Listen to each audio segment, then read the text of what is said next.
The Telltale Heart by Edgar Allan Poe. True. Nervous. Very, very dreadfully nervous I had been, and am. But will you say that I am mad? The disease had sharpened my senses, not destroyed, not dulled them. Above all was a sense of hearing acute. I had heard all things in heaven and in earth. I heard many things in hell. How then am I mad?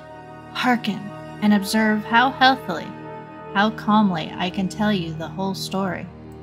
It is impossible to say how first the idea entered my brain, but once conceived, it haunted me day and night. Object there was none. Passion there was none. I loved the old man. He had never wronged me. He had never given me insult. For his gold I had no desire. I think it was his eye. Yes, it was this. One of his eyes resembled that of a vulture, a pale blue eye, with a film over it. Whenever it fell upon me, my blood ran cold, and so by degrees, very gradually, I made up my mind to take the life of the old man, and thus rid myself of the eye forever. Now this is the point. You fancy me mad. Madmen know nothing. But you should have seen me. You should have seen how wisely I proceeded, with what caution, with what foresight, with what dissimulation I went to work. I was never kinder to the old man than during the whole week before I killed him, and every night, about midnight, I turned the latch of his door and opened it. Oh, so gently. And then, when I had made an opening sufficient for my head, I put in a dark lantern, all closed, so that no light shone out, and then I thrust in my head. Oh, you would have laughed to see how cunningly I thrust it in. I moved it slowly, very, very slowly, so that I might not disturb the old man's sleep. It took me an hour to place my whole head within the opening so far that I could see him as he lay upon his bed. Ha! Would a madman have been so wise as this? And then, when my head was well in the room, I undid the lantern cautiously. Oh, so cautiously, for the hinges creaked. I undid it just so much that a single thin ray fell upon the vulture eye. And this I did for 7 long nights, every night just at midnight. But I found the eye was always closed, and so it was impossible for me to do the work. For it was not the old man who vexed me, but his evil eye. And every morning, when the day broke, I went boldly into the chamber and spoke courageously to him, calling him by name in a hearty tone, and inquiring how he had passed the night. So you see, he would have been a very profound old man indeed, to suspect that every night, just at 12, I looked in upon him while he slept. Upon the 8th night, I was more than usually cautious in opening the door. A watch's minute hand moves more quickly than did mine. Never before that night had I felt the extent of my own powers, of my sagacity. I could scarcely contain my feelings of triumph. To think that there I was, opening the door, little by little, and he not even to dream of my secret deeds or thoughts. I fairly chuckled at the idea, and perhaps he heard me, for he moved on the bed suddenly, as if startled. Now you may think that I drew back, but no. His room was as black as pitch with the thick darkness, for the shutters were close fastened, through fear of robbers. So I knew that he could not see the opening of the door, and I kept pushing it on steadily, steadily. I had my head in, and was about to open the lantern, when my thumb slipped on the tin fastening, and the old man sprang up in the bed, crying out, "Who's there?" I kept quite still and said nothing. For a whole hour I did not move a muscle, and in the meantime I did not hear him lie down. He was still sitting up in the bed listening. just as I have done, night after night, hearkening to the death watches in the wall. Presently, I heard a slight groan, and I knew it was the groan of mortal terror. It was not a groan of pain or of grief. Oh no, it was the low, stifled groan that arises from the bottom of the soul when overcharged with awe. I knew the sound well. Many a night, just at midnight, when all the world slept, it has welled up from my own bosom, deepening with its dreadful echo the terrors that distracted me. I say I knew it well. I knew what the old man felt, and pitied him, though I chuckled at heart. I knew that he had been lying awake ever since the first slight noise, when he had turned in the bed. His fears had been ever since growing upon him. He had been trying to fancy them causeless, but could not. He had been saying to himself, "It is nothing but the wind in the chimney. It is only a mouse crossing the floor. Or, it is merely a cricket which has made a single chirp." Yes, he had been trying to comfort himself with these suppositions, but had found all in vain. All in vain, because death, in approaching him, had stalked with his black shadow before him, and enveloped the victim. And it was the mournful influence of the unperceived shadow that caused him to feel, although he never saw or heard, to feel the presence of my head within the room. When I had waited a long time, very patiently, without hearing him lie down, I resolved to open a very, very little crevice in the lantern. So I opened it. You cannot imagine how stealthily, until at last a single dim ray, like the thread of a spider, shot out from the crevice and fell upon the vulture eye. It was open, wide open, and I grew furious as I gazed upon it. I saw it with perfect distinctness, all a dull blue, with a hideous veil over it that chilled the very marrow in my bones.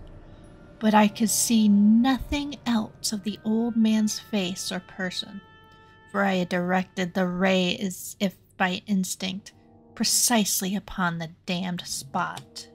And now have I not told you that what you mistake for madness is but an over-acuteness of the senses? Now I say there came to my ears a low, dull, quick sound, such as a watch makes when enveloped in cotton. I knew that sound well, too. It was the beating of the old man's heart. It increased my fury, as the beating of a drum stimulates the soldier into courage. But even yet I refrained and kept still. I scarcely breathed.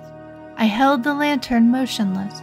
I tried how steadily I could maintain the ray upon the eye. Meantime, the hellish tattoo of the heart increased.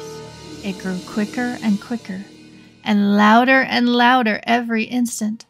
The old man's terror must have been extreme. It grew louder, I say, louder every moment. Do you mark me well? I have told you that I am nervous. So I am.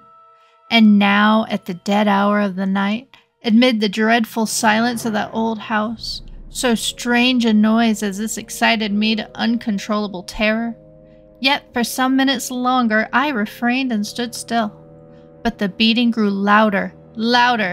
I thought the heart must burst, and now a new anxiety seized me. The sound would be heard by a neighbor. The old man's hour had come. With a loud yell, I threw open the lantern and leaped into the room. He shrieked once only. In an instant, I dragged him to the floor and pulled the heavy bed over him.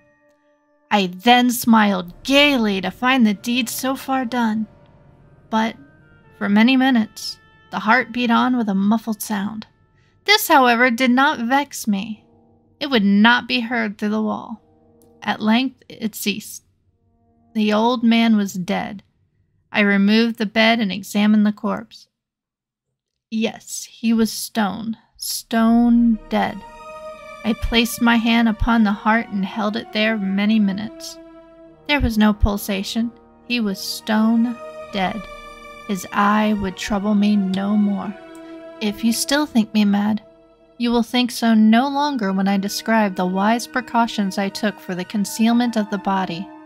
The night waned, and I worked hastily, but in silence. First of all, I dismembered the corpse. I cut off the head and the arms and the legs. I then took up 3 planks from the flooring of the chamber and deposited all between the scantlings. I then replaced the boards so cleverly, so cunningly, that no human eye, not even his, could have detected anything wrong. There was nothing to wash out, no stain of any kind, no blood spot whatsoever. I had been too wary for that. A tub had caught all. When I had made an end of these labors, it was 4 o'clock, still dark as midnight. As the bell sounded the hour, there came a knocking at the street door. I went down to open it with a light heart, for what had I now to fear? There entered 3 men who introduced themselves, with perfect suavity, as officers of the police. A shriek had been heard by a neighbor during the night. Suspicion of foul play had been aroused. Information had been lodged at the police office, and they, the officers, had been deputed to search the premises. I smiled, for what had I to fear? I bade the gentleman welcome. The shriek, I said, was my own in a dream. The old man I mentioned was absent in the country. I took my visitors all over the house. I bade them search well. I led them at length to his chamber. I showed them his treasures, secure, undisturbed. In the enthusiasm of my confidence, I brought chairs into the room, and desired them here to rest from their fatigues, while I myself, in the wild audacity of my perfect triumph, placed my own seat upon the very spot beneath which reposed the corpse of the victim. The officers were satisfied. My manner had convinced them. I was singularly at ease. They sat, and while I answered cheerily, they chatted of familiar things.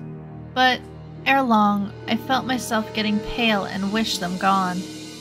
My head ached, and I fancied a ringing in my ears. But still they sat and still chatted. The ringing became more distinct. It continued and became more distinct. I talked more freely to get rid of the feeling. But it continued and gained definitiveness, until, at length, I found that the noise was not within my ears. No doubt I grew very pale, but I talked more fluently and with a heightened voice. Yet the sound increased, and what could I do? It was a low, dull, quick sound, much such a sound as a watch makes when enveloped in cotton. I gasped for breath, and yet the officers heard it not. I talked more quickly, more vehemently, but the noise steadily increased. I arose and argued about trifles, in a high key and with violent gesticulations, but the noise steadily increased. Why would they not be gone?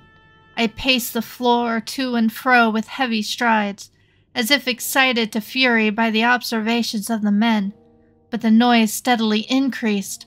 Oh God, what could I do? I foamed, I raved, I swore. I swung the chair upon which I had been sitting, and it grated upon the boards. But the noise arose all over and continually increased. It grew louder, louder, louder, and still the men chatted pleasantly and smiled. Was it possible they heard not? Almighty God, no, no, they heard, they suspected, they knew. They were making a mockery of my horror. This I thought, and this I think. But anything was better than this agony. Anything was more tolerable than this derision. I could bear those hypocritical smiles no longer. I felt that I must scream or die. And now, again, hark, louder, louder, louder, louder. Villains! I shrieked. Dissemble no more! I'll admit the deed! Tear up the planks! Here, here! It is the beating of his hideous heart!